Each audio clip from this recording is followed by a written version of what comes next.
പാലക്കാട് ധോണിക്ക് സമീപം മായാപുരത്ത് കാട്ടുതീ പടർന്നു. ഇന്നലെ അർദ്ധരാത്രിയോടെയാണ് സംഭവം. ഫയർഫോഴ്സ് എത്തി തീ അണച്ചിട്ടുണ്ട്. കൂടുതൽ വിവരങ്ങളുമായി ഗോകുൽ VS ചേരുന്നുണ്ട്.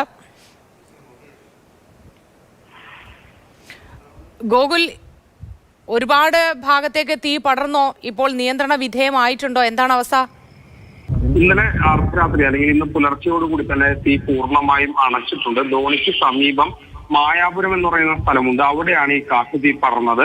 അർദ്ധരാത്രിയായിരുന്നു സംഭവം. പക്ഷെ അപ്പോൾ തന്നെ ഫയർഫോഴ്സിന്റെ നിരവധി യൂണിറ്റുകൾ പാലക്കാട് നിന്നും മറ്റുമായുള്ള യൂണിറ്റുകൾ എത്തുകയും ഈ ജനവാസ മേഖലയിലേക്ക് അല്ലെങ്കിൽ കാടിന്റെ കൂടുതൽ ഭാഗങ്ങളിലേക്ക് തീ പടരാതിരിക്കാനുള്ള ശ്രദ്ധ എടുത്തിരുന്നു. അതുകൊണ്ട് തന്നെ തീ ഇപ്പോൾ പൂർണ്ണമായും അണയ്ക്കാൻ കഴിഞ്ഞിട്ടുണ്ട്. വലിയ ചൂടാണ് ഈ കുറച്ച് ദിവസങ്ങളായി പാലക്കാട് മേഖലയിൽ അനുഭവപ്പെടുന്നു. ഒരുപക്ഷെ അതിന്റെ ഭാഗമായിട്ടൊക്കെ തന്നെയായിരിക്കും ഇത്ര പെട്ടെന്ന് രാത്രി ഇങ്ങനെ ഒരു കാട്ടുതീയൊക്കെ ഉണ്ടായത്. ഏതായാലും അത് ജനവാസ മേഖലയിലേക്ക് എത്താതെ നോക്കാൻ കഴിഞ്ഞു എന്നുള്ളത് ആശ്വാസകരമായ കാര്യമാണ്. തീ പൂർണ്ണമായും അണച്ചു.